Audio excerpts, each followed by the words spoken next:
We all know that North Myrtle Beach is the place to be if you want to experience our state dance, shag. And we all know that before 1968, the name North Myrtle Beach didn't even exist. But here are some facts I bet you didn't know. Well, when we first bought the hotels, CTs stood for Country Time, and they had all these country western bands and everything else in there playing, and we enjoyed it. At first, I loved going in there with the thing, but it wasn't packing the place, and we thought, so we had a couple of just brain trusts get together and say, well, you know, why don't we just change it to CT's Lounge, those CTs at the Cabana Terrace, and we'll start with bringing in the groups, the rhythm and blues and the beach music and all of the old groups that used to appear around. And we had a guy we called him Frog, Super Frog Productions is who he is, David. And we brought him in. He was also a great golfer. And he started bringing in all the old groups and bands into CTs. Well, I think you know, Diane, the rest is history there. I mean, we had lines outside that went around the block. And it just, you know, and I'll never forget that first night we had the Tams from Atlanta. And I was home up in Little River, and our general manager, Ricky, called me and said, Tim, we got a real problem here. He says, we're overcrowded. He says, the police came in and give us a notice that we have too many people in here. And he says, and we're probably going to have it published in the Sun News the next day. I said, oh, really? I said, let it go. So the next day there it was, CTs overloaded, you know, everything else. I said, how do you beat that free, you know? Back in 1958, Merlin Bellamy witnessed a very severe auto accident where a young man was thrown from the car and had a severe head injury in which he was bleeding. And police at that time were really not trained to do anything but call for an ambulance. And ambulances at that time were at funeral homes. So he called Hardwick's out in Loris. And of course, Loris then calls their ambulance attendant, who lives elsewhere, who then goes and gets the ambulance, comes to here over the swing bridge. 45 minutes had gone by. Merlin is there praying, please God, don't let this guy die. The blood became pink and then became white, and he expired before the ambulance got there, and Merlin vowed that would never happen again. Merlin went out and financed himself an ambulance. Merlin, Royce White, which is Councilman White's dad, Red Baldwin, which is Councilman Baldwin's dad, Mr. McCord, those four basically, there were a number of others, those are the ones I remember, went out and bought a Pontiac station wagon, which they painted, put an oxygen bottle in it, a couple of splints, and they were now the rescue squad. And it started there. And it went on over the years until the Department of Transportation took over and South Carolina DHEC took over and whatever. There were some wonderful people on the rescue squad through the years that I've heard about. I didn't ever meet them, but they're talked about even today. So I got in about 89. My wife came in about 90. My daughter came in about 91. And it has grown from basically writing a report that said, picked up John Smith, he was sick, took him to the hospital. If you look at an ambulance run report today, the man's history is there, the blood pressure, the pulse, the heart rate, the heart monitors are put on. We have such sophisticated equipment, it's amazing. We can transfer to the hospital basically everything about this patient before we get there. We are authorized to do things in the field that only doctors did a few years ago. We use medications and drugs that people never heard of 5 years ago. We are under medical control. We are fully staffed and trained. We run 2 ambulances, and we hadn't had a home until 1980.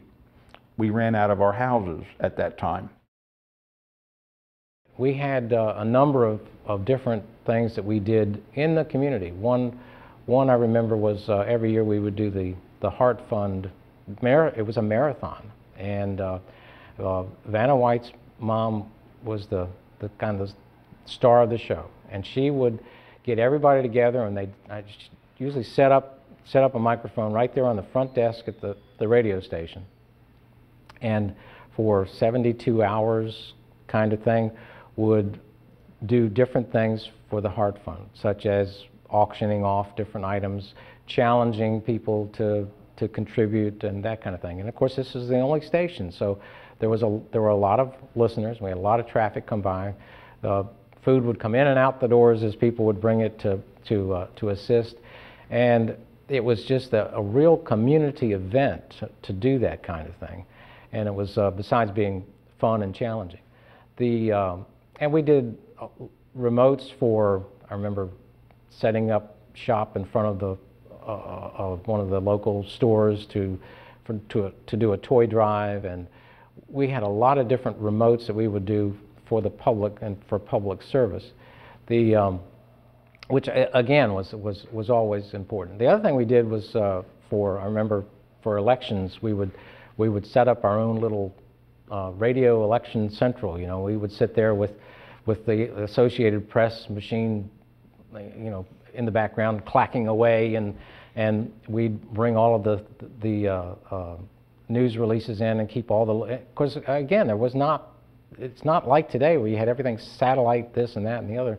And of course, the local races, we try to get out to the Conway courthouse and get the results and phone them back in, and it was just that kind of the local touch that people really enjoyed. And it was kind of like Huntley Brinkley. We'd always somebody sit next to you, and they'd bring in some information. We'd talk back and forth, and but it was just a great experience to do that. And then of course, if we had, for instance, any kind of emergency situation like a hurricane or a threat of a hurricane, or one year we had an ice storm that kind of crippled the community, and those were when you could sink your teeth into that, because again there were no other information sources that were readily available.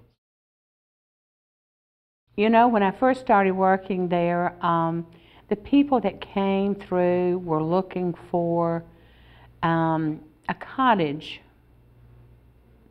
that they could have that experience of staying on the ocean and hearing the roar, you know, of the waves and things. And they wanted to take their children crabbing and do a little fishing. And back then you could.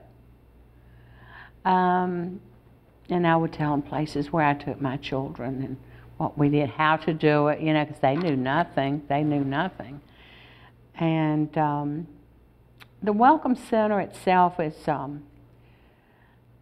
the heart of the beach. I have to say that a lot of people think we just stood there and handed out maps. Not true.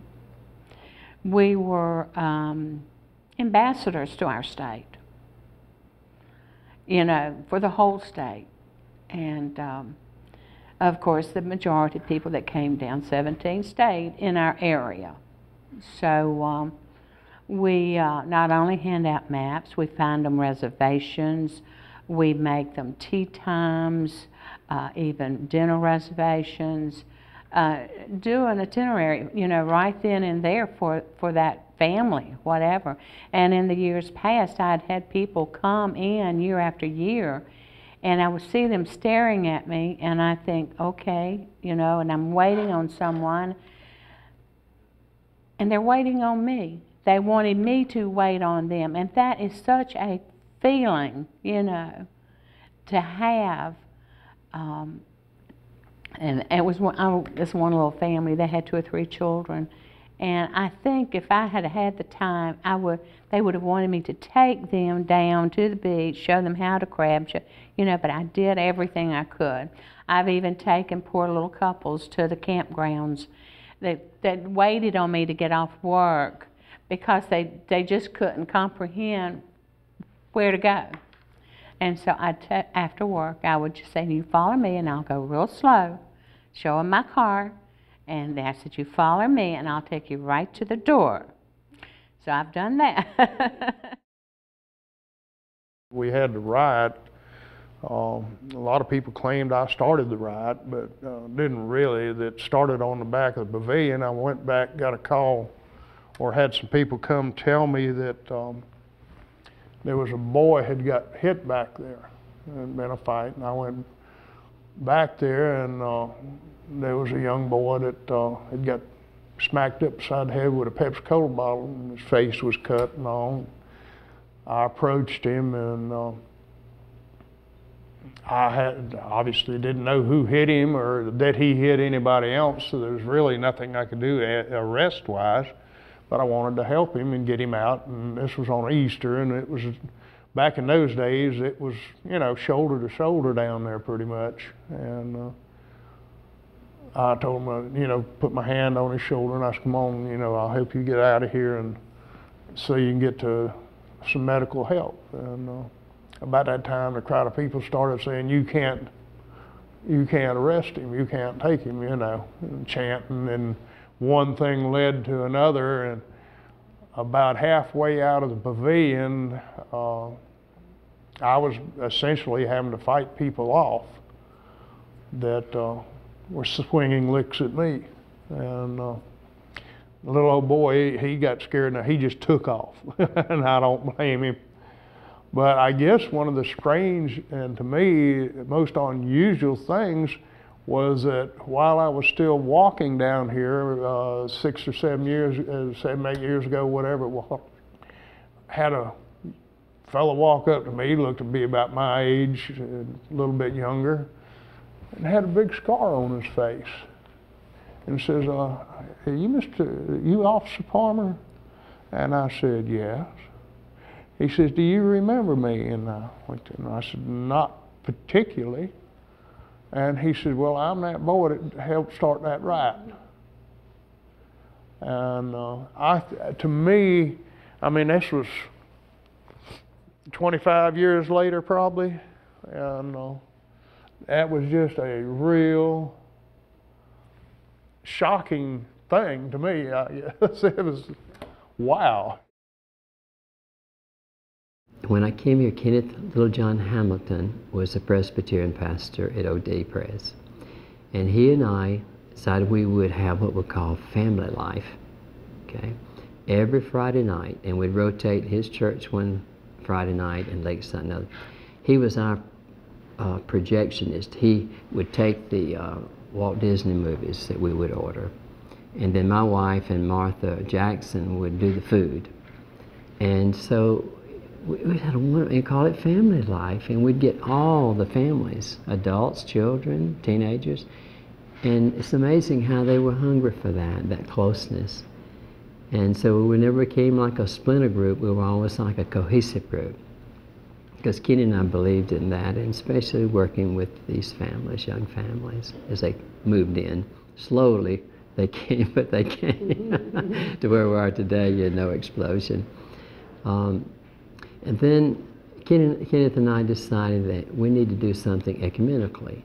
So we involved the Catholics and Protestants, and we would rotate at whatever church on a Sunday afternoon, and we call what we call the Interfaith Youth Ministry. And whatever church was hosting us at that time, whether it was a Catholic, Protestant, that church would, you know, provide the meals and so forth. And we'd have a program. And we stayed together. We were average around 50 teenagers. And that was unheard of back then, in the early 70s. So as you can see, we're hard at work documenting history for the future North Myrtle Beach Area Historical Museum. And here's one more fact. We need you. Come join us in our effort to preserve North Myrtle Beach area history.